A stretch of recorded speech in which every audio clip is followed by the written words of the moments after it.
así como un relámpago que de oriente a poniente, como lumbre de repente el Mesías volverá.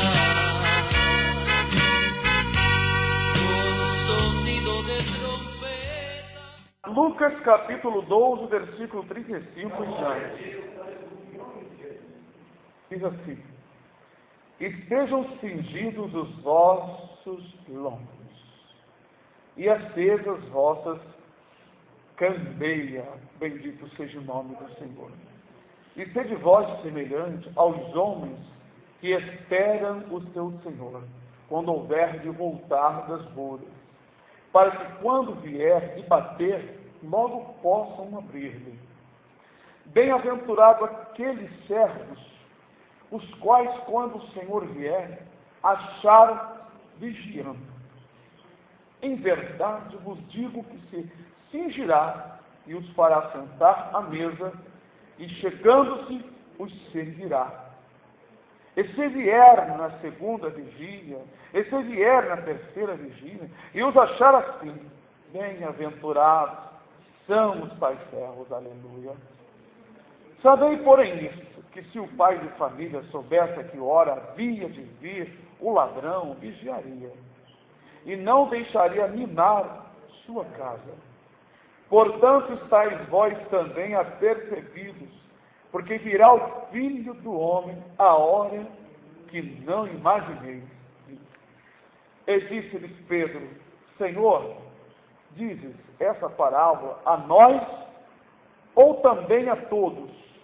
E disse o Senhor: qual é, pois, o mordomo fiel prudente, a quem o Senhor pôs sobre os seus servos para lhes dar a tempo a ração? Bem-aventurado aquele servo a quem o Senhor, quando vier, achar fazendo assim. Em verdade vos digo que sobre todos os seus bens o porá. Mas se aquele servo disser em seu coração: o meu Senhor tarda em vir, e começar a espancar os criados e criadas, e a comer, e a beber, e a embriagar-se, virá o Senhor daquele servo no dia em que o não espera, e numa hora que ele não sabe, e separá-lo-á, e lhe dará sua parte com os infiéis.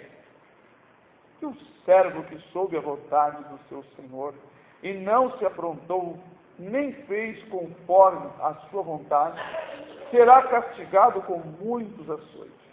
Mas o que não soube a vontade do seu Senhor, mas fez coisas dignas de açoites, com poucos açoites será castigado. E a qualquer que muito for dado, muito se lhe pedirá. E ao que muito se lhe confiou, muito mais se lhe pedirá. Pode sentar. Bom, fizeram uma pergunta. Vocês prestaram atenção na resposta? Entenderam a resposta? Ele disse: Senhor, tu fala isso a nós ou a todos? Ao invés de ele falar assim, só vocês, ou a todos, aí ele começou: qual é o servo prudente? Então o Senhor Jesus termina falando que o servo que soube e aquele que não soube a vontade do seu Senhor. O Senhor Jesus é o Senhor da terra e do céu. Tem muita gente que não sabe a vontade dele, mas está fazendo coisas dignas de ir para o inferno. Essa expressão, muito ou pouco açoite, é o sofrimento no inferno. Não existe esse negócio aqui, um castiguinho para um e acabou, não. Aqui nesse texto, não é? O Senhor disse: ai daquele servo, e quando o seu Senhor vier, achar ele comendo com turbulência, espancou tudo com servo, não fez sua tarefa. Isso quer dizer a pessoa que não vigiou. A vigilância é você fazer o que Deus te deu para você fazer. Qual é o talento? Qual é a sua tarefa? Está fazendo? Amém, continua. Isso é vigilância. Não está fazendo? Não está vigiando. E vigiar, é isso que ele está falando aqui. Vigiar é executar o trabalho que ele deu para cada um fazer. Nós não lembramos do que Jesus disse lá em João 15? Toda vara que está em mim dá fruto, o Pai limpa, para o Pai ter mais fruto, né? Mas aquela que não dá fruto, o Pai faz o quê? Corta. São palavras assim pequenas, né? O Pai corta, lança fora. Mas está significando o quê? Perde a salvação. A pessoa não tem a salvação. Mas eu preciso trabalhar para ser salvo? Não. Jesus te dá a salvação gratuitamente, mas você tem que trabalhar a tarefa que te deu. Se você não fizer, você entra na desobediência. E a desobediência é fruto de quem não é salvo, né? É como, por exemplo, eu comprar um passaporte para a irmã Ziléia e vai viajar para os Estados Unidos. Irmã Ziléia, qual é o seu passaporte? Mas ela, por falta de vigilância, o passaporte, né, é um documento que dá legalidade para a pessoa, né, viajar. Mas ela tem que tomar algumas procedências. Ela tem que atentar ao horário, dia da viagem, arrumar as coisas, um monte de coisa. Se não faz isso, ela fica com ele na mão e não vai servir mais para nada. Entenderam? Ou não entenderam? Então, Jesus estava explicando isso para os seus discípulos. Esse versículo 35 aqui tirou lá do Velho Testamento. E sabe o que estão escrito? Estejam cingidos os vossos lombos, não é? E acesas os vossos candeias. O Senhor Jesus sempre citou passagens, não é? Tiradas do Antigo Testamento. Eu não me lembro se é Eclesiastes, não é? E sejam alvos os vossos vestidos, e não falte azeite nas vossas candeias, não é? Por ali. Então, a Escritura, quando fala assim, que estejam cingidos os vossos lombos, nós lembramos de outra passagem do Velho Testamento. Será que vocês vão lembrar? Não é fácil lembrar não, mas se trata aqui, por que ele falou isso? Estejam cingidos os vossos lombos e acesas as vossas candeias. Qual a impressão que dá? Dos lombos e acesas as candeias. Ele usou uma expressão comum do dia a dia ali. Preparado, mas veja bem, sim, olha, vou lembrar vocês. Não. Olha lá, a irmã Lu lembrou. Na hora da partida do Egito. O Senhor disse para que o povo comesse a Páscoa calçado os pés, com um bastão na mão, cingido os lombos, preparado, Isso espiritualmente quer dizer, esteja espiritualmente preparado em obediência, em santidade, em tudo, em todos os aspectos. Por quê? Jesus disse, porque o Filho do Homem vai vir numa hora que vocês não esperam. É o que está acontecendo ultimamente, que as pessoas não são orientadas, doutrinadas a estarem constantemente preparadas. Ora está na igreja bem louvando, ora está lá no mundo, praticando outras coisas. E se Jesus vem naquela hora que está comendo com os temulentos? E se Jesus vem na hora que a pessoa, está praticando algo que está elevando o coração dele, como, por exemplo, o irmão hoje me fez uma pergunta, pastor, o que o senhor fala de futebol? Olha, jogo nenhum provém de Deus. Eu vou te dizer de onde Deus joga. Eu falei rapidamente sobre a Olímpia, quando foi descoberta lá na escavação arqueológica, um lugar de corrida, e no centro tinha várias colunas e várias estátuas em cima, tinha uma estátua de Zeus, que era o deus maior da mitologia grega, e aquelas Olimpíadas, aquelas competições, todas aquelas competições eram feitas em culto, em adoração àquele ídolo. Ninguém ganhava nada a não ser uma coroa de louro, mas havia aposta entre as pessoas, mas o jogador ali não ganhava nada, aquilo era feito em culto, em adoração. Era um tipo de culto. Se introduzem nos cultos pagãos muitas coisas, budismo, sexo, jogos, um monte de coisa, Então, queima de criança, um monte de coisa estranha, queima de pessoas, sacrifício de ser humano, um monte de coisa que se introduz nos cultos pagãos, nos cultos dos demônios, Então eu disse para ele, olha, outra coisa, rapaz, isso promove a emulação. Toda competição promove a emulação. Quem ganha, quem é o melhor, quem canta melhor, quem fala melhor, sempre vai ser visto como melhor, e o outro como menor. Não vai dizer que entre o crente não vai ter esse negócio de diminuição que aqui na carne nós temos. Um se exalta, um se ensoberbece. E eu falei, olha, e a Bíblia diz que aquele que entre vós for elevado, diante de Deus é abominação. Então a igreja não pode fazer nada para competir uns com os outros. Nenhum tipo de competição deveria ter dentro das igrejas. Pelo contrário, você não deveria competir quem vai ser o menor. Isso ninguém quer competir, quem é que vai lavar mais, quem é que vai vir mais da faxina, quem é que vai dar mais de si, quem é que vai ajudar mais o outro, isso ninguém quer competir. Mas Jesus disse, aquele que entre vós for o menor, esse é grande. Então, ele falou assim, pastor, olha, imagine, chegou um irmão lá no Rio da Assembleia de Deus, irmão Danilo chegou para mim e falou, Valdo, o que o irmão fala do futebol na igreja? Isso é coisa do diabo. Que isso, pai? Que isso não? Meu trabalho é esse, eu falo direto, é coisa do demônio, rapaz. Isso é competição, emulação, isso sai briga, isso sai disputa. Quem perde nunca sai rindo alegre. Eu pedi de 10 a 0, olha só que engraçado. De jeito nenhum. Ele vai lutar para o semana que vem para ele ser o melhor. E outra coisa, fora o chute, pontapé e palavrões. Não, no nosso meio, não tem não? Então vai ser o Espírito Santo jogando bola com o Espírito Santo. Quer dizer, o irmão cheio do Espírito e o outro também, um competindo com o outro. Irmão, tem coisa errada aí. Aí foi embora. 2 semanas vem ele rindo lá no centro do Rio, eu estou olhando para ele, ele vem atrás de mim. Irmão Livaldo, tem que você falou, o que foi? Rapaz, houve uma briga lá do time contra o outro, rapaz, começaram a xingar e bater da sopa. Pai, que isso, rapaz? O Espírito Santo começaram a brigar um com o outro, rapaz. Não pode. E ali riram. Pois é, irmão, não falei contigo? Aí o que aconteceu? E agora tive que entrar no meio. Pois é, irmão. O que foi promovido nesse meio do jovem? Foi promovido o quê? Emulação, peleja, porfia, a coisas da carne. Imagina Jesus vem exatamente nesse momento que 2 times de futebol, não é? Batista com a Assembleia. Aí lá, daqui a pouco dá um pontapé no lugar errado e ali começa uma briga, discussão, sempre tem. Aí Jesus vem no arrebatamento da igreja.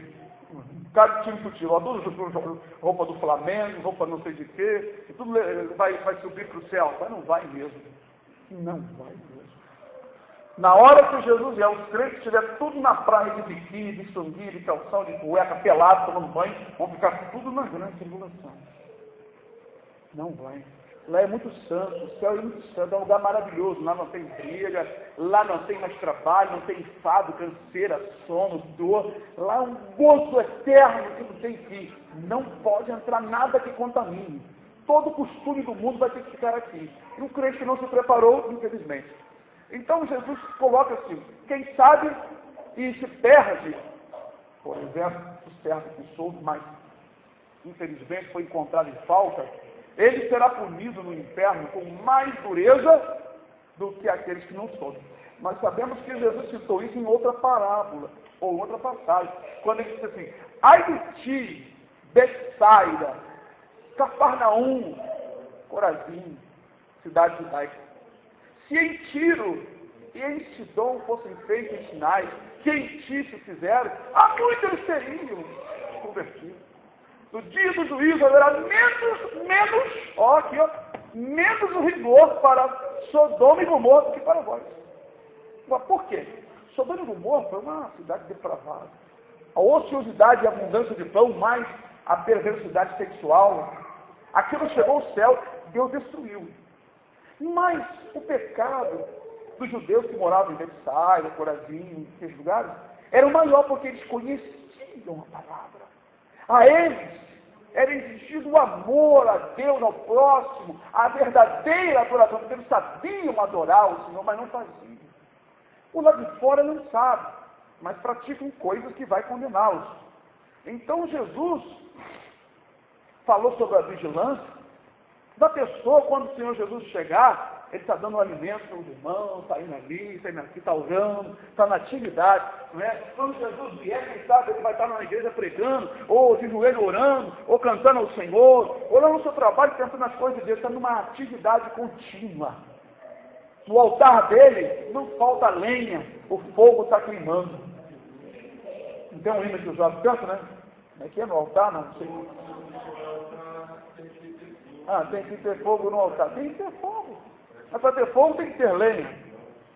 Então, Jesus fala aos seus discípulos, às pessoas, que se aquele servo, ao invés de fazer isso, espancar os seus conservos, comer com semulento, ir lá com os beberrões, e começar a praticar coisas que não agradam ao Senhor, e de repente o Senhor Jesus vier, já viu, né, que vai acontecer. Bom, mas a palavra para nós nessa noite é essa: vigiai. O servo vigilante, ele diz que é bem-aventurado e feliz. Bem-aventurado, versículo 37. Bem-aventurado quer dizer feliz. Aquele servo, ou aqueles servos, no plural, os quais, quando o Senhor vier, achar vigiando. Então, ele explica o que é vigiar aqui. Vigiar é estar fazendo o que o Senhor deu a cada um. Qual é o talento? Qual é a ferramenta que você tem na mão? O que é que está ao seu alcance fazer? Você não faz. Jesus, não, lá em Eclesiastes diz assim: tudo quanto vieres a mão para fazer, faz conforme as suas forças. Então, se está ao nosso alcance fazer, vamos fazer. Quem manuseia a palavra tem que ter um cuidado muito grande para não torcê-la, porque muito será cobrado. E aqueles que têm o ministério de ministrar a palavra e ensinar, devem fazê-lo sem ter respeito às pessoas no pecado. Ou seja, não deve deixar de falar porque tem consideração por A, por B, por C.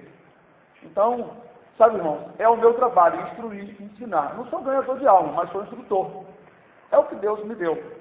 A gente prepara, orienta os irmãos, o irmão pega a ferramenta e vai para o campo trabalhar. E assim, nós temos que executar o nosso trabalho. Peço ao Senhor que até o final, até quando Ele vier, Ele nos ache assim, fazendo o que é agradável ao Senhor. Assim são os irmãos. A vigilância é essa. Não descansem para fazer coisas que desagradem ao Senhor. Na verdade, nós não vivemos uma vida sobrecarregada espiritualmente. Pelo contrário, se nós estivéssemos mais envolvidos nas coisas de Deus, estaríamos mais cheios de gozo, mais cheios de força, mais cheios de poder, mais cheios de alegria. Porque a alegria do Senhor é a nossa força.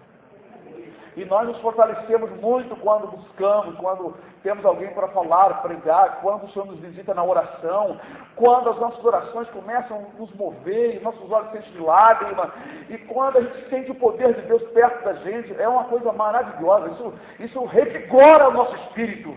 Quando a gente se abre para o Senhor, quando você abre o seu coração e fala com o Senhor, não é? Isso dá um gozo, uma alegria muito grande em nossos corações. Não é? Então está aqui, irmãos, a palavra do Senhor, para os irmãos continuarem meditando. Não é? Vamos ficar atentos e vigiar com a nossa vida diante do Senhor, para que quando o Senhor voltar, nos ache na vigilância, servindo. Viu, irmãos? Essa palavra de servir, né? É aquela outra palavra que nós falamos, que é aquele que dentro de vós for o serviçal ou menor, esse é grande. Veja que honra é para uma pessoa que consegue servir. A pessoa que serve na obra de Deus, ele subjuga o seu ego. É muito interessante isso. E será recompensado. Deus dá coisas grandes a essas pessoas. Pessoas que conseguem ser úteis na obra do Senhor, e ele recebe muitas coisas de Deus. Tem comunhão, ouve a voz de Deus, ele passa a compreender, Deus começa a dar sabedoria, entendimento, para a pessoa compreender as obras, compreender os segredos, as coisas do culto, até as artimanhas de Satanás. Deus se manifesta a pessoa de maneira mais gloriosa. Então isso vai de cada um. Não é? A quem se chegar mais, claro, quem estiver mais perto da luz vai enxergar melhor. Quem estiver um pouco mais longe, enxerga com dificuldade.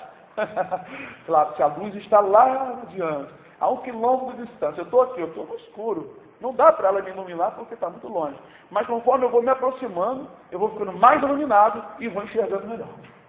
Então, é o que o Senhor Jesus disse nessa parábola aqui, nessa explicação, que aquele que sabe fazer a vontade do Senhor, que se apronta e faz, que vai ser, além de ser recompensado, vai agradar ao Senhor, vai honrar ao Senhor, e o Senhor vai honrá-lo também. Todo o trabalho feito para a obra do Senhor, que Deus chama e capacita, não é aquele trabalho que Deus deu, irmão. Não é aquele que é forçado na carne, mas aquele que desenvolve naturalmente, sem forçar a nossa carne. Ou seja, aquilo que o Espírito te dá e você sente que o Senhor está atuando, não é? Faz, que vai ser recompensado.